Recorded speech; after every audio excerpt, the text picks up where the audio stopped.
The Sungnyemun Gate, also known as Namdaemun, is a historical figure that lies within the heart of Seoul. With great historical significance, much of the space has been overlooked because it has since been subject to a great amount of exploitation.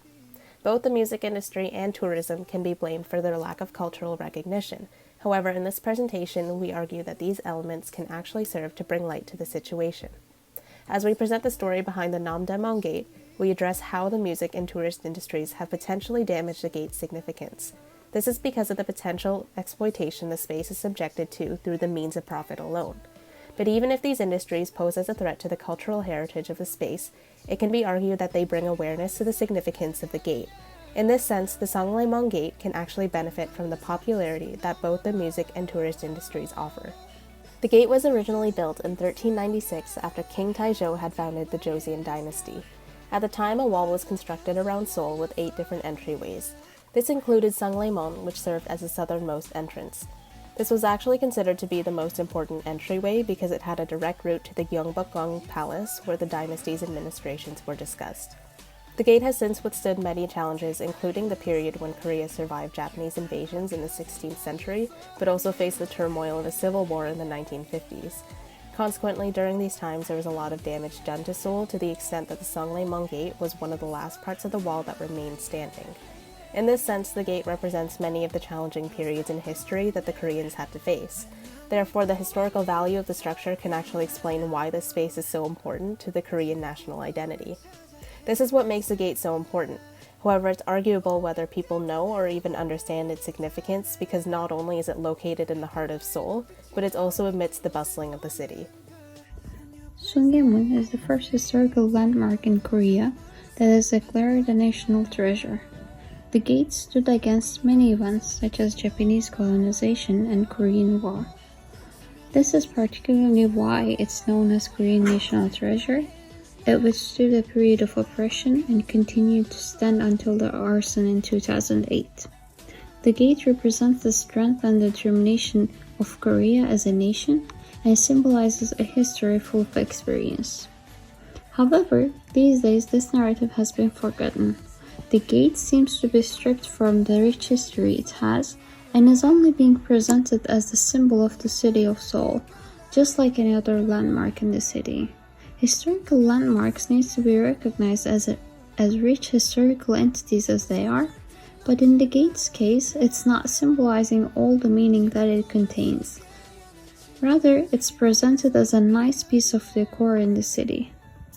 According to an article written by Ri and Choi, the Sungnyemun Gate was once off-limits to the public. It wasn't until 2004 that Mayor Lee Myung-bak decided to open the premise to the public. This raises the question of whether the gate should be kept in private in order to preserve its historical and cultural significance, or whether opening it to the public would result in better recognition of the cultural space. The debate over this idea then raises the issue of whether the structure is being exploited for the sake of attracting profit through tourism and fame. Later on, when arson has been committed, the gate was closed for the sake of its restoration process. However, after the gate had been reconstructed, the site was readily opened to the public again. This leaves the space vulnerable, yet again, and goes back to the point of the gate being exploited for the profit through public attention. Sungnyemun Gate sits in the heart of the city by itself, surrounded by modern buildings, highways, and skyscrapers. The gate itself was preserved, but the surrounding walls were taken down during the 20th century. Also, the gate nowadays is surrounded by tall buildings, and it might be argued that this also takes down the meaning and historical significance of the gate and reduces it to a lonely reminder of history. Besides, during the subway construction, many argued that the subway shouldn't be extended closer to the gate because vibrations can deteriorate the gate over time. However, the government in that period did not care about the possible harmful effects and resumed construction with the hopes of attracting more visitors to the area. This is clearly undermining a proudly standing historical landmark's importance and prioritizing profit over preservation. As Sophia mentioned earlier, the gate was once off limits to the general public, but has since been made accessible to anyone.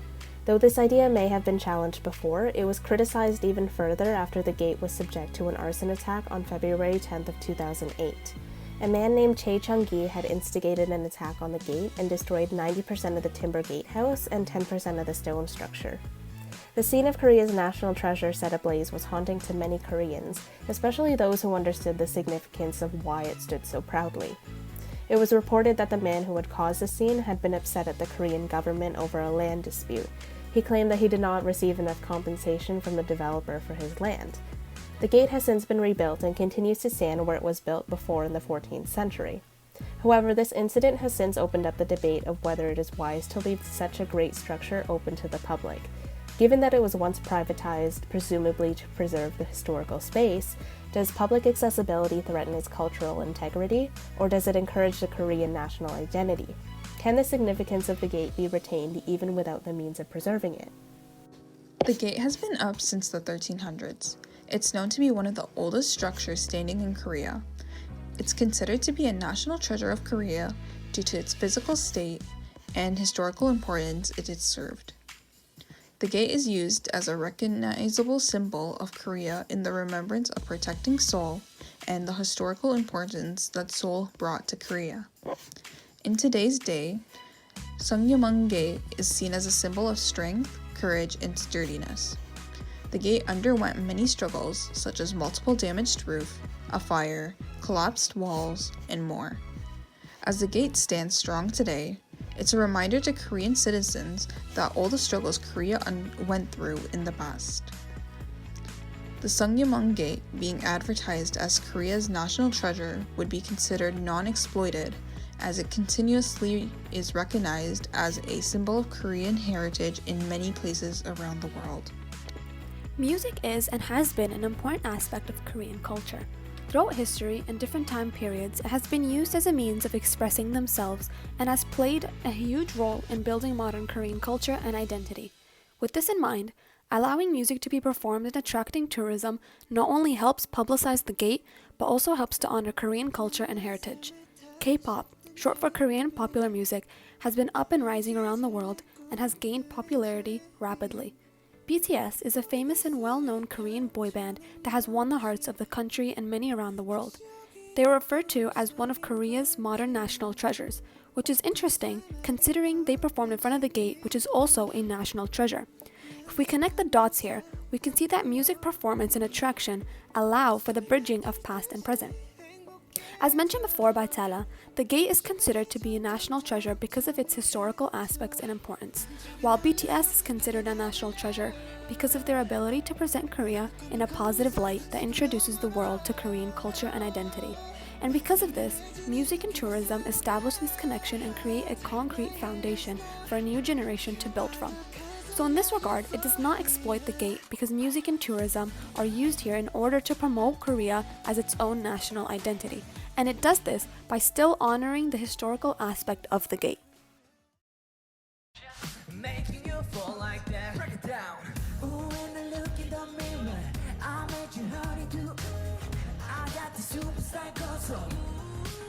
To the booyah. So step right left to my beat. By allowing tourism and music to become popular in the area, it helps to bring awareness to the gate and therefore not exploit it. Connecting back to the previous point on BTS performing in front of the gate as Korea's modern national treasure, they allow for attention to be shined on the background, which is the gate itself. It allows people all over the world who are watching to be intrigued by what is behind them. This allows for more awareness and research to be done on Korea's history and the significance of the gate. People become aware that there is more to Korea than just BTS and K-pop in general. It allows for curiosity to thrive and answers to questions to be met through research. In connection, there are performers who dedicate themselves to putting on a sort of show in front of the gate dressed in guard outfits and attracting tourism. This performance imitates the historical duties of the guards in the past.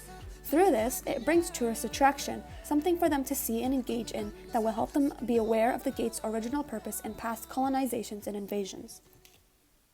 Sundan natin. Ay, may bago. Ano ba yun? Ay ko. Ano ba yun? Para ako nag-marcha na dito. Ayan, nag-marcha sila. Over time, the meaning of the gate is altered to what society deems it to be. In the past, the gate was seen as a way of protection, and the people of Seoul would rely on the gate to keep them safe. As the years passed and the walls of the Sungnyemun gate started to break down, the people slowly started to rely on themselves. They started to take care of the gate and attempted to preserve its original form. Modern ideologies have been expressed through the gate. In today's day and age, there is no need for protection. After the reconstruction process of the gate due to the burnt roof, it symbolized the start of a new beginning for Korean culture, almost like a rebirth of some sort. Therefore, the Sungnyemun gate continues to stand as a symbol of the past.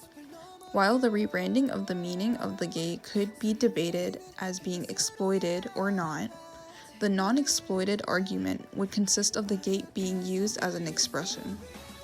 The gate now stands strong to be recognized as a beacon of Korean culture. It's meant to inspire and encourage the people of Korea, as well as provide a new beginning for the generations to follow. In conclusion, we can see that there are both sides arguing either exploitation or non-exploitation of the gate through music, tourism, in order to gain profit and others like money and fame. On one hand, we see how the government has failed to preserve the historical and cultural aspects through the multiple events that were previously mentioned at or with the gate. We also saw how there were different motives behind their actions. For example, creating a noisy environment around the gate through industrialization that disturbs the physical structure could have very well been for the sake of more profit. If not to gain a more popular tourist attraction around the area and earn more profit, why else would they risk the destruction of the gate again when they've already had to rebuild it due to the fire mentioned previously?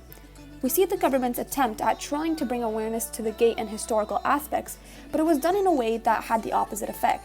However, the government has also made some decisions that aid in Korea's heritage and identity. By having music and tourism present, it creates a bridge between the past and present, which allows for beneficial use of the gate. With music being so ingrained in Korean culture, it is seen as an acceptable way to bring two important aspects together. What was once used for protection in the past is now used to aid in the building of Korea's future, culture, and identity.